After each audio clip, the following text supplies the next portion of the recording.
Today is January 14, 2026. The United States has launched a landmark $2.5 billion defense aid package for the Philippines, the most significant investment in decades. This move accelerates the modernization of the Philippine military and deepens cooperation between the two nations' armed forces. The Philippines' strategic location, close to vital sea lanes, makes its security essential for Indo-Pacific stability. This aid is a strategic maneuver, impacting freedom of navigation in the South China Sea and the security balance around Taiwan. At $2.5 billion, the package is transformative, addressing critical capability gaps and supporting the Philippines' shift to maritime defense. The U.S.-Philippines alliance is entering a new era, one defined by shared interests and a rapidly changing strategic environment. The next chapter begins now. The Philippine Enhanced Resilience Act, or PERA, is the legislative backbone of this aid package. Passed after 2 years of congressional work, PERA authorizes $500 million annually for 5 years, totaling $2.5 billion. The act targets Philippine defense modernization, especially maritime deterrence in the South China Sea. It's a formal, long-term commitment, moving beyond ad hoc assistance of the past. PERA responds directly to Manila's requests for credible deterrence and provides predictable funding for long-term planning. The act signals unwavering American intent to uphold the rules-based order and support treaty partners. Its passage followed extensive diplomatic consultations and strategic dialogues between Washington and Manila. By codifying aid into law, Congress ensures continuity and predictability, regardless of political shifts. This stability allows the Philippines to plan major acquisitions with confidence. PERA is the legal and financial engine driving this new phase of U.S.-Philippine security partnership. It's a foundation for a more resilient alliance.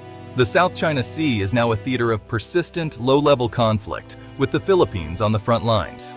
Philippine vessels face assertive actions from Chinese maritime forces, water cannons, dangerous maneuvers, and swarming of disputed features.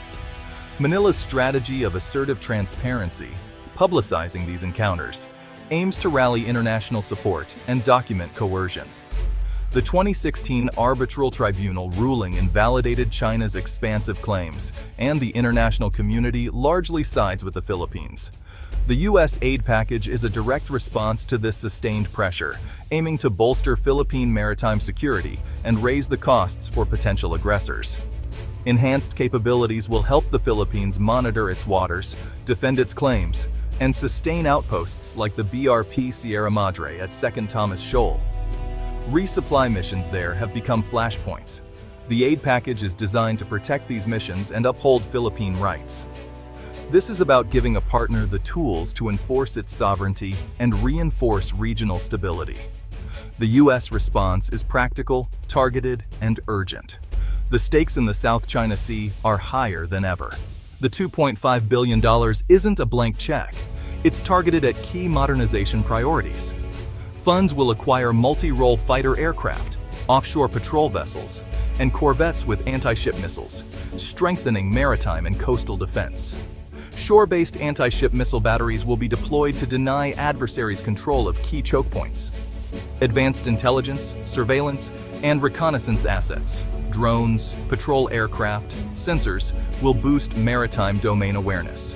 Upgraded command, control, communications, and digital infrastructure will network these assets for rapid, coordinated response. The goal: deterrence by denial, making any attack too costly to contemplate. This is about building a modern, networked force capable of defending Philippine sovereignty. Every dollar is aimed at closing critical gaps and creating a credible deterrent. The transformation is underway. The U.S. aid package goes beyond hardware. It invests in people and partnerships. Joint training exercises like Balikatan will expand, sharpening interoperability for real-world crises. Capacity building includes professional military education, strategic planning, and logistical reforms, with American advisors working alongside Filipino counterparts. Intelligence sharing is being upgraded, giving Manila access to real-time data and secure communications. This deep cooperation builds trust and enables rapid, coordinated action in a crisis. The goal: a self-sufficient, professional Philippine defense institution, fully integrated with its oldest ally. This is how a paper alliance becomes a practical partnership. The alliance is being future-proofed. One relationship, one exercise, one shared doctrine at a time. The Philippine Enhanced Resilience Act passed with overwhelming bipartisan support in Congress. This rare consensus signals that the U.S.-Philippines alliance is a core national security interest, not a partisan issue.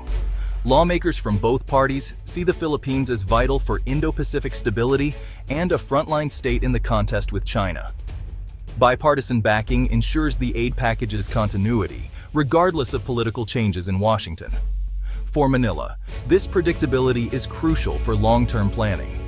For adversaries, it signals united American resolve and credible deterrence.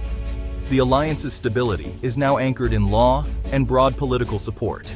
This is the political bedrock of a new era in U.S.-Philippines relations.